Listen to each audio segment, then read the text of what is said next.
Of the National Police Service, who has sent his apologies. He could not make it. He's on other national duties.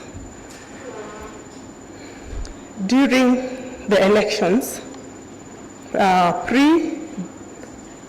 during and after, we did not use even one single bullet or tear gas.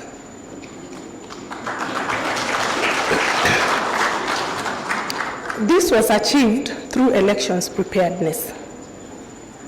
A lot of training was done from the lowest cadre up to the regional police commanders on the police role when it comes to elections in the country. And this training was done together with other stakeholders, the friendly forces.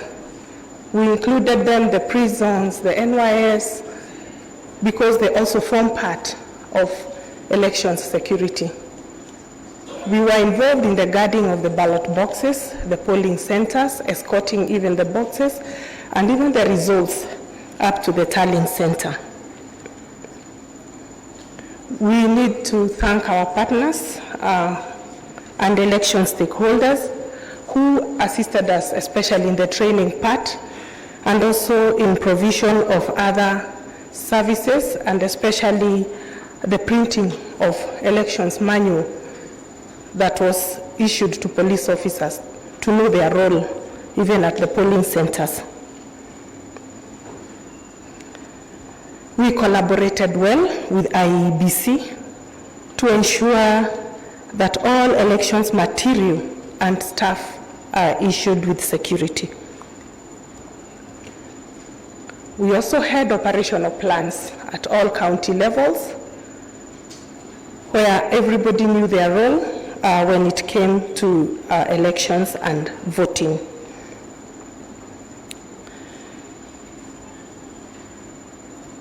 Election security manuals were issued and distributed also to all other stakeholders that also were working with us.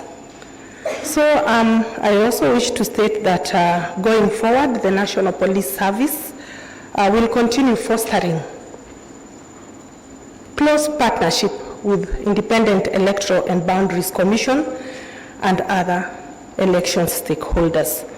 Finally, I wish to say a good thank you to IEBC, other partners, elections stakeholders, and all Kenyans, because this would not have been peaceful if not all Kenyans, because all Kenyans also played a big role in ensuring that they did what they were supposed to do. I couldn't agree more that this is a timely launch for the evaluation report. And we are, as the National Police Service, we are wishing to learn from it so that we can make changes on the areas that we need to improve on the forthcoming elections. Thank you very much.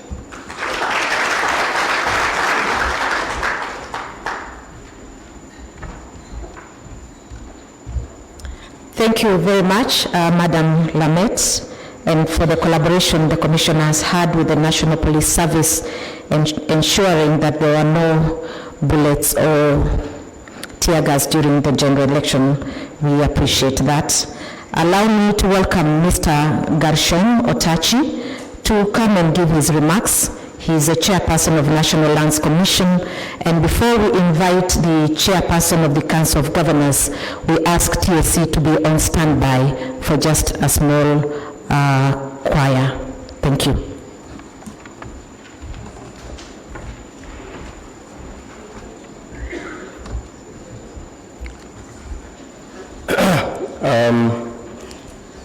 The chief guests, Attorney General Honorable Justin Muturi, the Deputy Speaker of the Senate, Honorable Kathuri Murungi, Chairperson of IEBC, Wafula Chebukati, Her Excellency, Governor Anne Waguru, Chairperson of COG,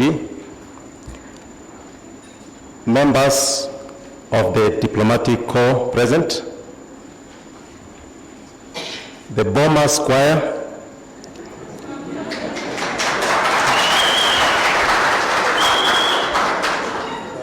all protocols observed.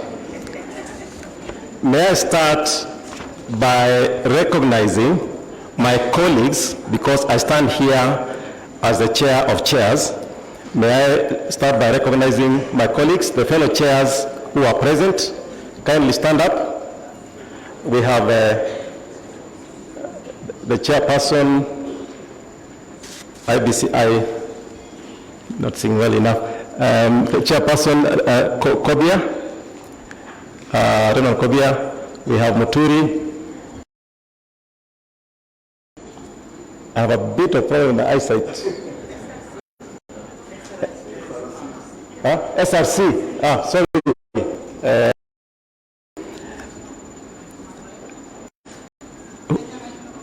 Kenya National Commission of Human Rights. Auditor General. Okay, thank you very much. Of course, TSC, Mr. Muturi, I thought I said, okay. Now, Mr. Muturi is the chair of TSC. He shares a name with the Attorney General, who happens to be part of our caucus as well, as an independent office, and so, of course, is Honorable Chebukati. Throughout this period, we've been calling him the chair of the moment, because indeed he has been the chair of the moment right from June through last year up to now. Now, I will be brief.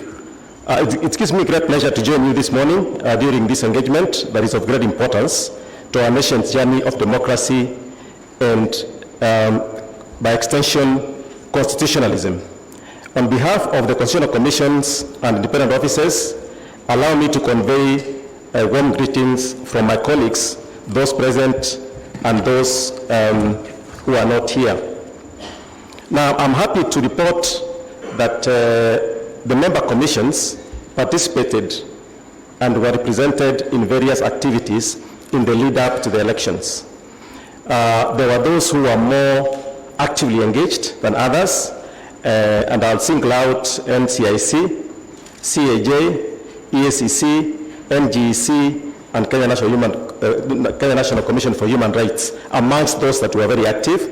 Of course, over and above the other institutions, independent officers, the Attorney General's office, the DPP, and of course the ones around matters of finance, the Auditor General, and so on. And around that, we had a series of activities. I will point out a few. We had the IBC launch of Election Operational Plan on 15th June 2021, NCIC launch of a roadmap to a peaceful 22 general elections on 10th of December 2020, Consultative Stakeholders Validation Forum of the peaceful elections held on 26th November 2020, and many other engagements of a similar nature. So I will not go into a lot of detail. I had a written speech, but a lot has been said by the previous speakers. And sometimes when one wants to blow their trumpet, but it's blown more powerfully by others, then you take it easy. I was happy to hear from the EU representative on the accolades. That is not us Kenyan speaking, but the European Union. UNDP representative, who happens to be from Rwanda, also praised us greatly. I think Kenyans, can we give a clap to ourselves? So, my fellow chair, I'm here on behalf of the caucus of chairs. That is a clap for you for having stood tall through all this process. Now, in July, just before the elections, we held an international conference at KICC, where we were looking at election preparedness.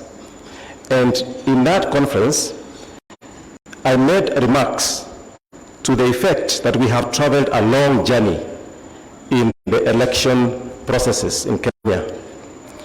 There were days when the elections were managed by an individual who would have been seated in the AG's office. He was known as the supervisor of elections.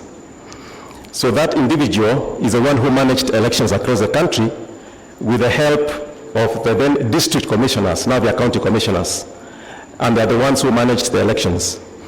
We have moved a long journey from those days of a one-party rule and that manner of managing elections to a point in time where we have an independent commission. Now, the reason I pointed out that then, I made a remark that even as we fault our commissions and our independent institutions, let us remember the journey we have traveled, and instead of focusing on the weaknesses, focus on how to improve on what we have built over the years. So IBC has traveled the journey. It has had its ups and downs. They have done us proud through the last year. But are there weaknesses? Are there areas of improvement? Obviously there will be. But then what we should be looking at is how do we, looking back from where we come from, moving forward, how do we strengthen our institutions instead of undermining the institutions? So with that, may I take the opportunity to applaud IBC, applaud the chair, and wish you a happy transition, not retirement, a happy transition to wherever you will move on to. Thank you very much.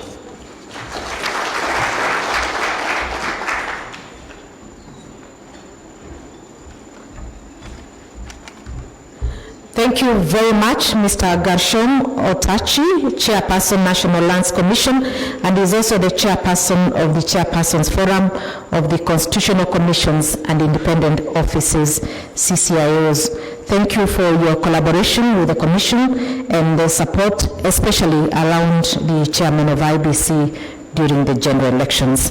Now we invite the TSC choir for a short performance. Let's give them a hand of applause, please. Thank you.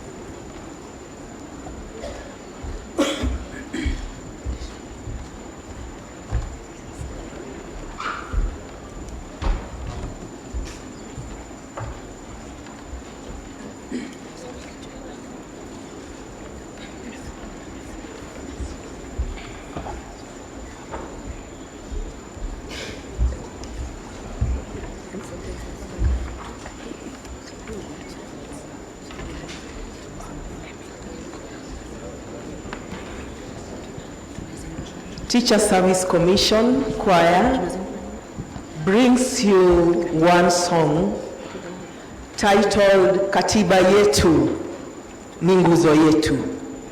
Iwapo tutazingatia maadili ambayo yako kwenye katiba yetu, bila shaka tutakuwa na uchaguzi wenye amani. Karibuni.